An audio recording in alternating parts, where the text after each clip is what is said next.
ஓம் சாய்ராம்.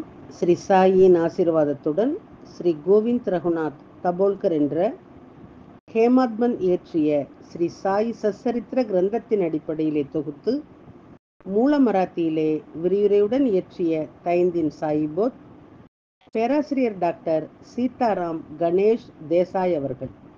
இந்த நூலின் தமிழ் மொழிபெயர்ப்பு ஸ்ரீ சாயின் தினசரி ஞான போதனை தொகுத்து வழங்குபவர் டி.ஆர்.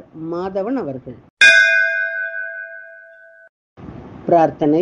சமர்த்த சாயி, இச்சிறு மந்திரம் புனிதமான ஜெயமருளும் மந்திரம். இது இனிய பக்த பாவ மோக்ஷ சூத்திரம். அவரது புனித வாழ்க்கை வரலாறு மதுரம்.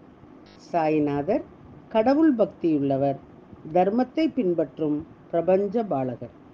இப்போது இவர் வாழ்க்கை வரலாற்றை பாடுங்கள். மன அமைதியை பேணுங்கள். ஈஸ்வர் அல்லாஹ் ஒருவரே கூறுவார், கடவுளில் வேறுபாடு இல்லை என்பார். சாய்ராம் உங்கள் அன்பான சொற்கள், பக்தியும் மரியாதையும் அருளும் வார்த்தைகள்.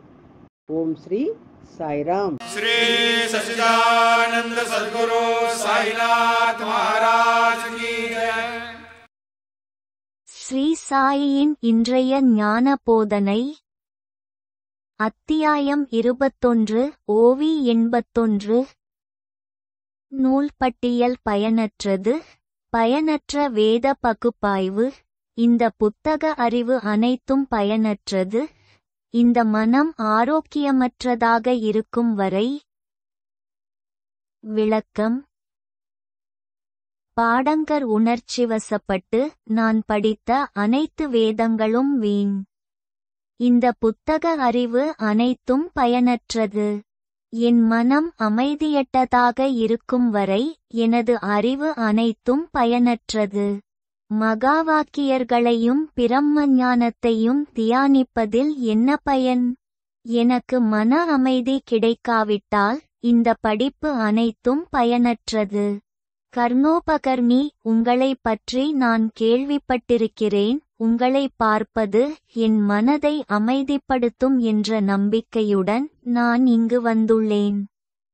எனவே என் மனம் அமைதியாக இருக்க என்னை ஆசீர்வதியுங்கள் என்று கூறினார். இதையெல்லாம் கேட்ட மகாராஜ் அனந்த் பாடங்கருக்கு ஒரு நகைச்சுவையான கதையைச் சொன்னார். அதை கேட்ட பிறகு அனந்த்ராவ் திருப்தி அடைந்தார். அவருடைய அறிவு வெற்றி பெற்றது. கதை இப்படித்தான் செல்கிறது. ஒரு முறை ஒரு வணிகர் வந்தார். ஒரு குதிரை அவருக்கு முன்னால் 9 மாலைகளை வைத்தது. வணிகர் தனது வேலையில் மும்முரமாக இருந்தார். அவர் அனைத்து மாலைகளையும் தனது ஆடைகளில் கட்டிக்கொண்டு தனது மனதை ஒருமுகப்படுத்தினார். இந்த கதையை கேட்ட பிறகு அனந்த்ராவ் திரும்பி வந்தார். பின்னர் அவர் அதை கணேஷ் தாமோதரிடமும் தாதா கேல்கரிடமும் கூறி, சாய் சமர்த்தின் வார்த்தைகள் என்னவென்று கேல்கரிடம் கேட்டார். குதிரையின் கடிவாளத்தின் அர்த்தத்தையோ அல்லது அவற்றை சரியாக கட்டிய வணிகரையோ பாடங்கர் புரிந்து கொள்ளவில்லை. தாதா கேல்கர் அதை கேட்டு, உண்மையில் எனக்கும் புரியவில்லை. பாபாவின் வார்த்தைகள் மிகவும் மர்மமானவை. ஆனால் அவரது உத்வேகத்தின் மூலம் எனக்கு புரிந்தது. அதாவது அவர் என்னிடம் கூறுகிறார், கடவுளின் அருள் குதிரை மற்றும் கடிவாளங்கள் 9 வகையான பக்தி. பக்தி இல்லாமல் கடவுளை அடைய முடியாது. அறிவின் மூலம் மட்டுமே கடவுளை அடைய முடியாது. இந்த 9 வகையான பக்திகள் கேட்பது, பாடுவது, விஷ்ணுவை நினைவுகூருவது, அர்ச்சனை, வணங்குவது, சேவை செய்வது, உள்ளார்ந்த நட்பு மற்றும் வேண்டல். இந்த பக்திகளில் ஏதேனும் ஒன்றையாவது இதயத்தில் முழு நம்பிக்கையுடன் கடைப்பிடித்தால் ஸ்ரீஹரியின் பக்தர்களின் வீடுகளில் ஒரு சகோதரனுக்கான பசி தோன்றும். குறிப்பு: வறண்ட அறிவின் மூலம் கடவுளின் அருளை பெற முடியாது. அதற்கு பக்தியின் ஈரம் தேவை. ஓம் சாயி ராம். ஸ்ரீ சாயியின் தினசரி மற்றொரு ஞான போதனை அடுத்த தொடரில் கேட்போம்.